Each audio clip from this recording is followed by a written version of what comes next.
This is the NASA World View on Wednesday, July the 15th, 2015. You've got to see this. This is really interesting. You can see first of all here the chemtrails and previous chemtrail cloud, which has been laid fairly freshly recently. This isn't, and here's why. When I show the heat reflectivity, there's nothing that reflects from this but the chemtrail cloud with the metals and the reflective capability of it already in it. You can see here. Let's just activate this here. Now they're all highlighted and you can see the chemtrails there and the previous chemtrail cloud, but the cloud below is showing no reflectivity whatsoever. Now what we're going to do, we're going to take that back off again, go back to natural view, and we're going to roll this forward now on the weather satellite and show you these exact chemtrails at this time, and just watch what happens to these. Now as you can see in the date, again it's Wednesday the 15th of July. So now we're going to play this forward.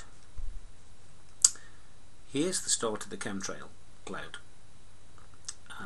Remember, in the center here we've got the atmospheric heaters, which are not the exact same shape as HARP. They are towers and Ionizer towers, but I'll show you in a minute. They do actually have the HARP style transmitters built on them.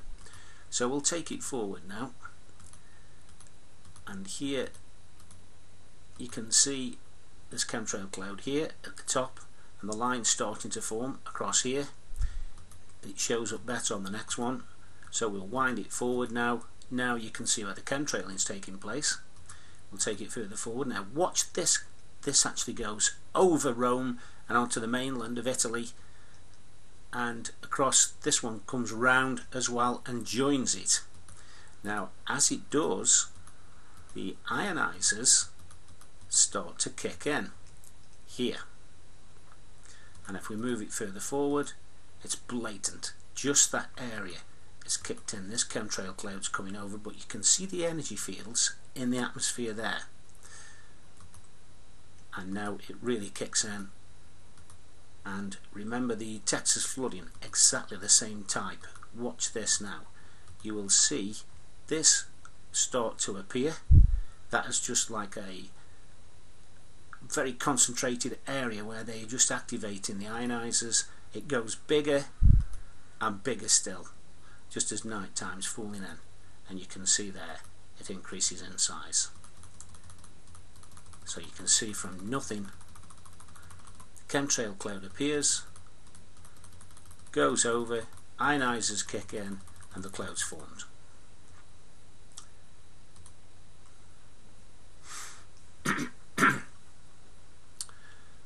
Now this is the incredible bit. You will see this with your own eyes.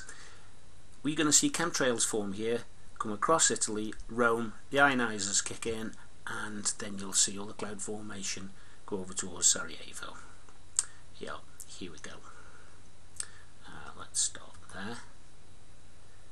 There's your first chemtrails coming round, more chemtrails being added, more and more till they built it up. It goes onto the mainland above road, the ionizing kicks in there, just there, and then the individual towers, positive ionization, the cloud's formed, and away it goes. We'll speed it up a little bit so you can see it now. There's your chemtrailing. Massive chemtrails kick in there, ionization kicks in, the cloud's formed. Now in parts of Europe I've seen this, they do it massively. This is only a small explicit example to prove how they're doing it, but they can cover the whole of Europe. And also, by the way, they are now spraying more so out in the Atlantic massively. We notice whiteout, cloud after cloud after cloud these days, and yet chemtrailing appears to be reducing over the main English mainland and across Britain.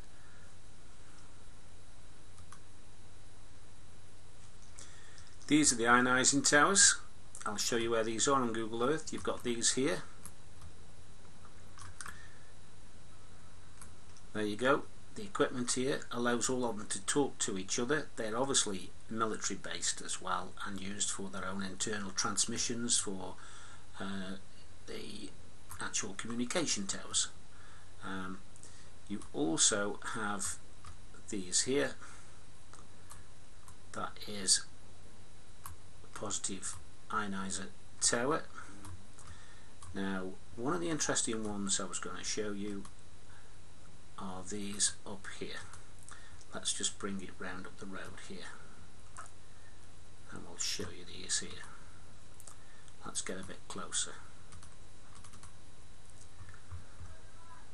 There we go. Let's bring this one in.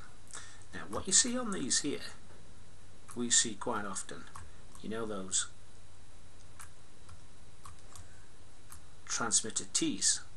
This is full of them all the way down this side here, all the way around, and that's similar to the HARP transmitters that we see. And there is further ones further up the bank there that you can see as well. So quite an array of them here. So what we're going to look at now are the beams that we've seen being transmitted over the Atlantic, which cause the weather conditions that Britain's been experiencing.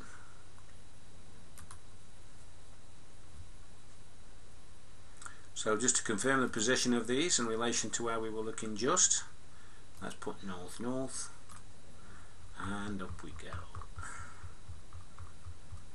There we go, right in the centre of Italy. So what we can see is sometimes when they're off centre, you can imagine you're going up a few thousand feet into the atmosphere and the satellite looks quite often on the angle, but they can direct these anyway by altering the frequency. They can bend it.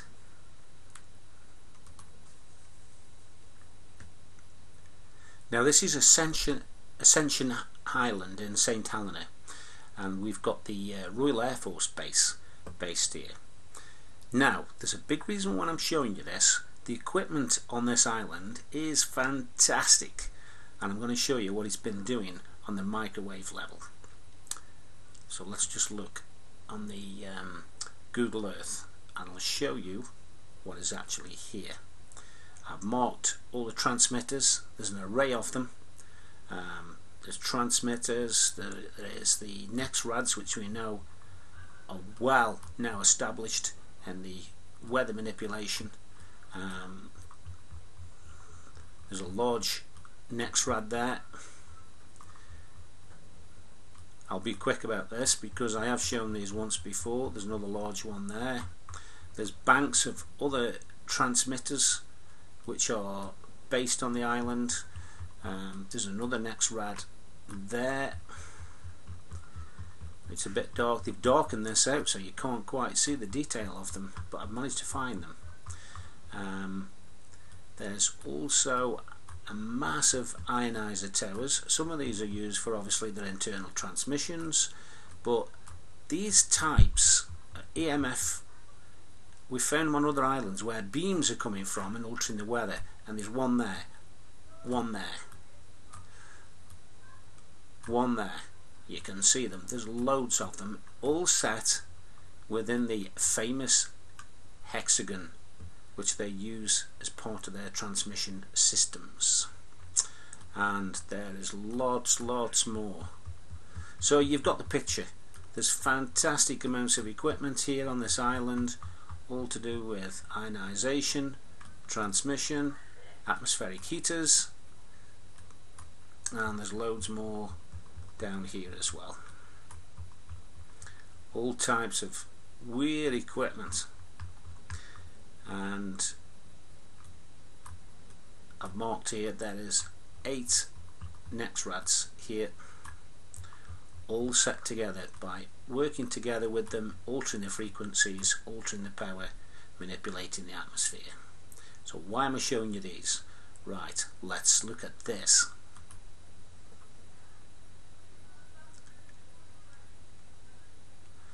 This this is July the 16th 2015. Now we'll look at the cloud formations. You've got a circulation there. I'll come back to that in a minute. It's a left-hand rotation, and you get constantly pushed columns of cloud that come up from the south and worked, and with a rotation that comes in them. But these have been brought into the UK.